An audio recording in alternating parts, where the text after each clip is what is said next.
We see a man, nervous and sweating, driving to a gas station while holding a gun. Make it something healthy, okay? Okay, Mom! God.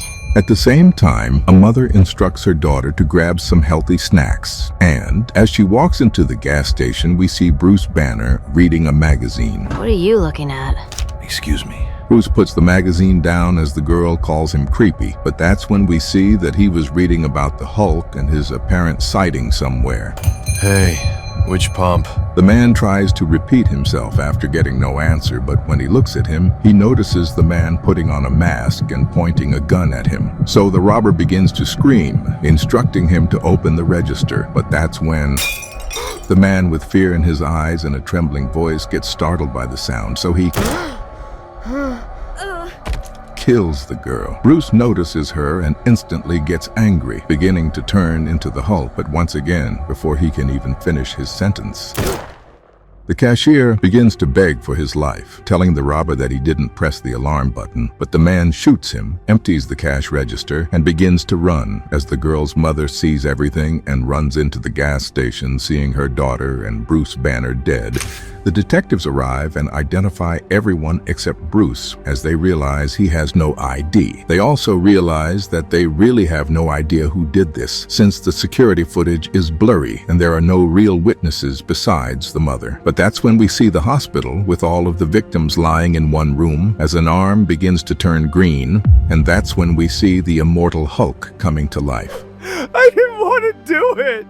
I just heard something fall and I turned and it went off in my hands! The robber keeps explaining to the bike gang that it was all an accident because he panicked as one of the guys tells him that it doesn't matter and asks how much money the man got. The robber, whose name is Tommy, with tears in his eyes, tells him that it was only $200. So the man congratulates him and tells him that he will take all of it as interest, since Tommy owes him a lot of money. The man also tells him that he thinks Tommy is a good guy and that it's the only reason why he and his family are not dead yet. Yeah, sorry, Joe. As the bike gang member takes the money, Tommy tells him that he doesn't yet know how he will get the rest of it. So the member begins joking to the clearly traumatized Tommy that he should rob another gas station. But when Tommy gets scared, the member simply tells him to go and to make sure that the next time he comes in, he doesn't bring another sob story, but his money. However, when Tommy goes and is about to leave, Damn! Was that a bomb or? Go check the generator! Move it! as they go outside, they see the destruction caused and then notice something moving in the shadows. Mikey! Mikey! The man runs in telling them that he just saw the devil or the king of hell, but the leader tells him to shut up and knocks him out. They then go into formation as the leader instructs them to shoot anything that goes through the door, but that's when Tommy runs out of the building and tries to run to his car while screams come from the inside as the gang tries to shoot the mysterious thing in the eyes, but no matter what they do, it has no effect. Tommy then tries to put his keys in but drops them as he hears the voice coming closer, telling him that it knows who he is and what he did, but then suddenly complete silence falls over the scene. Hello? Is anyone still... Hello? Anyone?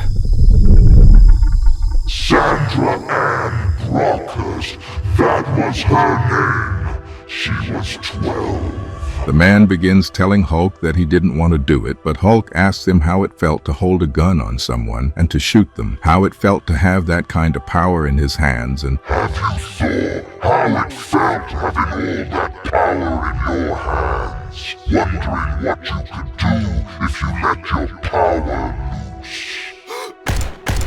Hulk watches the bullets bounce off his body and begins to laugh, mocking Tommy as he stares at him. So Tommy puts the weapon down and starts begging, telling Hulk that he will do anything he has to, admitting that he will go to the police immediately to pay for his crimes. As Hulk stands up, Tommy pleads again that he has a family and a little girl, insisting that all of this was simply a mistake, trying to convince Hulk that he isn't a bad guy. But that's when we see the Immortal Hulk smile and raise his hands, and after this, we return to the hospital where the detectives realize that Banner's body is missing. They tell us that they have the entire gang battered with concussions and broken bones, but alive and ready to talk to the police, explaining that someone inflicted a terrible fear of God on them. Also, that's when we see Tommy, broken and bruised, lying in the hospital, as the detective reveals that he may never walk again and might never wake up. She instantly realizes that only someone like the Hulk could be responsible for this, so her colleague rushes out to spread the news. And finally, we see Banner in his room, washing his hands and talking to himself, repeating the same words the robber had said, that he's not a bad person. But doubt begins creeping in, and when he looks up at the mirror, he sees the Hulk watching him and grinning as Bruce asks him what he thinks about all of this.